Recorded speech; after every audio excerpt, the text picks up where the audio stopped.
you became the youngest ever person at that time to cross 2600 rating. Then you became the youngest ever to cross 2700, surpassing the record of Magnus Carlsen. How intense was your chess training? I guess you must have worked very hard to do all this when you were young. How much did you train? Tell me about your training routine when you were like 10 years old and training to grow to grow as fast as possible. I think I always train about maybe 7 to 8 hours per day when I was very, very young. And most of my train is about maybe opening training. Yeah, I read some opening books and analyze the lies. Yes, I think the big difference between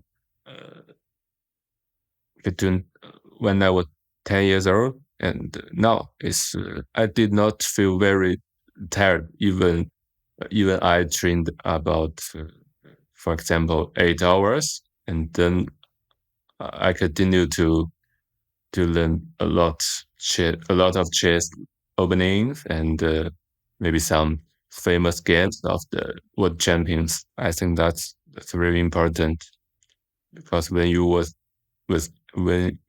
young, you have more power to learn about chess. But you're still very young. You already feel that you get tired more easily, right? Not really, because when I saw Gukesh, for example, Gukesh, Pragnan, and Arjun Abdusattorov, they are quite young. What about other parts of the chess improvement? How much do you work on tactics, on studying end games, stuff like that? Can you dig deeper into that? Yes, I think when I was very young, I did a lot exercise. For tactics and maybe puzzles. Then I became bigger, and I did not train for the tactics very, very much. I think then I felt maybe opening and the end game was more important. For example, you train for end game.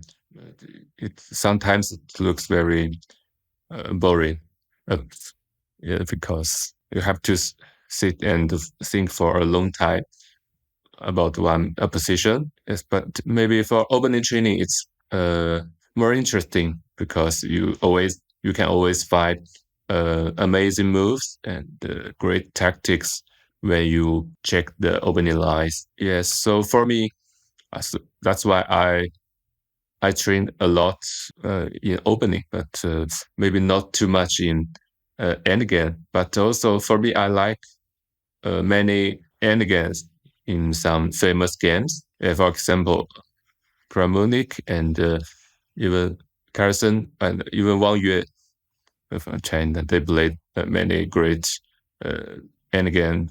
They showed great endgame technique. Can you please give one example, maybe for our audience, of some instructive endgame and great endgame technique, some exact game? We will insert here in graphics this game, the position. Carlsen's game against Matlikov. It's queen and rook pawn endgame. We will insert it here on the screen. Did Magnus win that? Yeah, he won that of game. Of course. I think it played in Grand Swiss. Okay, I found it. Okay, great. I didn't see that game before, so I will study it as well. Thank you for the recommendation. I think it should be a draw, right? With best play. When they reached the queen and the rook pawn endgame, it's winning for white. Then Magnus showed great endgame technique, and in that game easily without any sink. So it's a winning position. Okay. I will need to brush up on my queen end games.